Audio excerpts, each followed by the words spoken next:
While I'm driving, I was thinking about this conversation that I had recently, and someone was asking me about the business and how we started, questions like that, and they're looking to start their own business, and they had this idea of how they wanted to do things, and they're just kind of picking my brain, right? And so, long story short, if I can, I remember the topic came up of sacrifice and how a lot of business owners sacrifice, and what does that look like? And so sometimes you think it's just financially, but the financial part, I'm going to be honest, I don't want to say that it's the easy part, because it's not. And putting thousands of dollars together and investing thousands of dollars into your business and accessing capital and the credit that it takes to do all this stuff, right? It's not easy, but I will say it becomes the more, what's the word? It becomes the part of the business that you can figure out how to do. The hard part of the business is the other investments, which includes people, and learning how to distinguish and to figure out those investments, those relationships. That can be difficult, that can be hard. Some of it comes with experience, and some of it, unfortunately, some of it comes with experience, right? Because how do you know someone until you do business with them? How do you really know someone's heart until things get hard, and then you see their true self come out? You see their true character come out, the way they handle hard times, not just good times. I've always believed that money doesn't change people. I think that money exposes people. You want to see who someone really is, give them a little bit of power, and you're going to see their true character come out.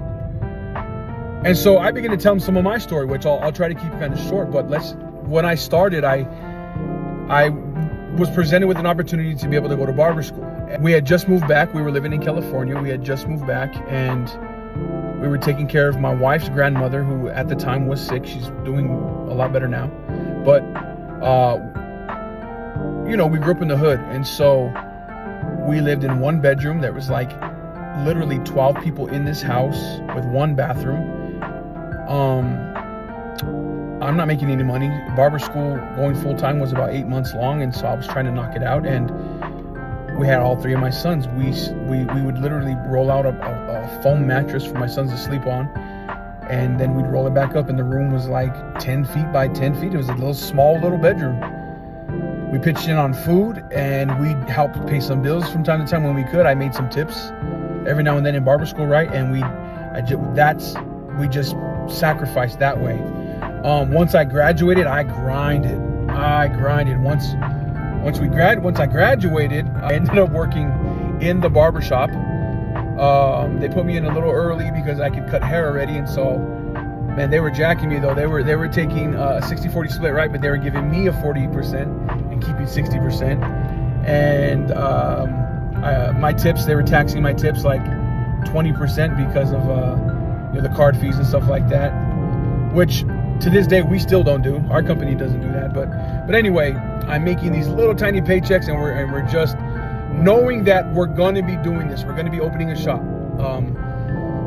It's going to be hard. It's going to be frustrating at times, but we have this goal in mind. We had this old truck. It was a 97 GMC Suburban that sometimes would break down, but it got us from point A to point B.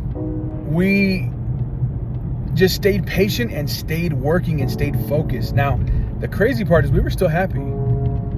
We might not have been able to eat out all the time, or we might not have had certain things that some people would consider like being blessed, right? Like a fancy car and all this stuff, right? We didn't even have our own home, but we were happy. With God at the center of everything we're doing, we're always happy. We learned to be content.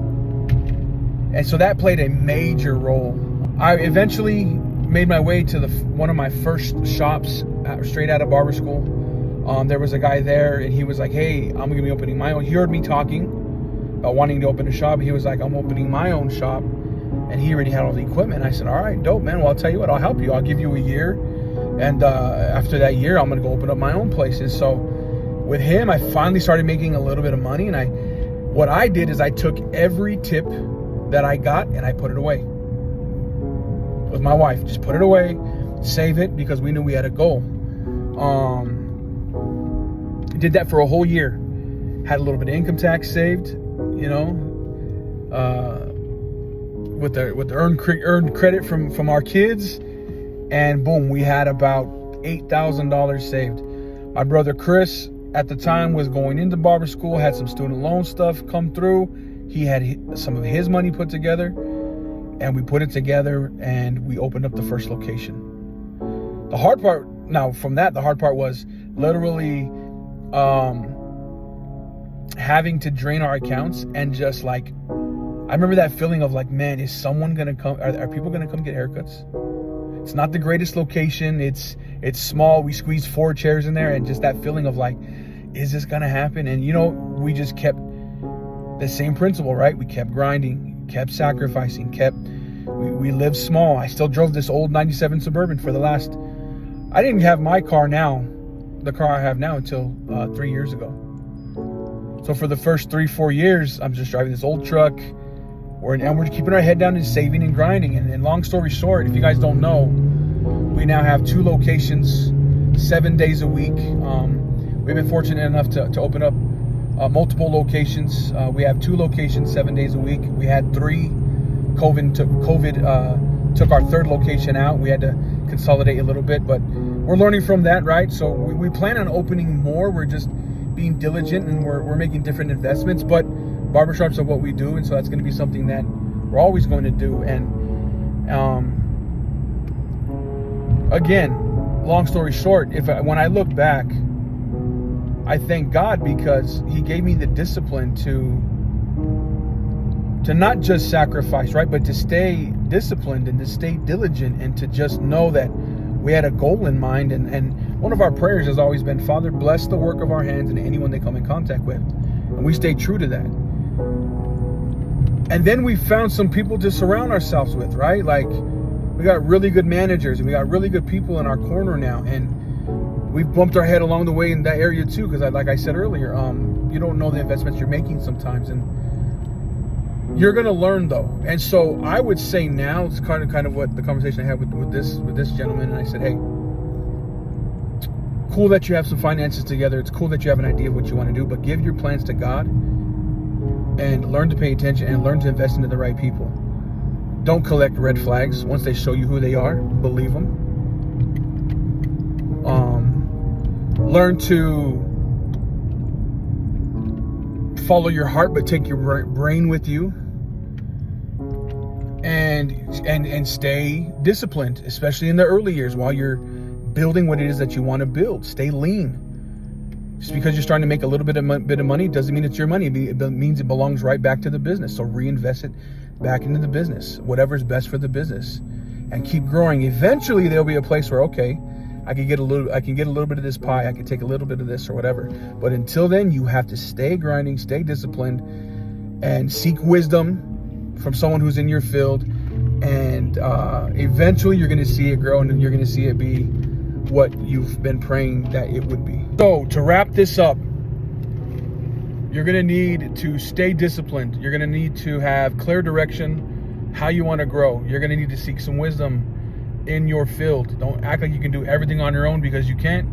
And you're going to need to watch your investments, including people.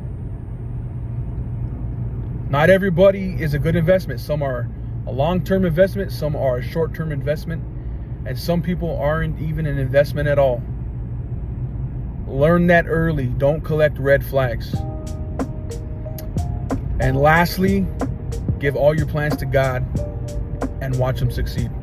If you could do this and not overextend yourself and not overspend and just stay diligent and disciplined, you're going to grow.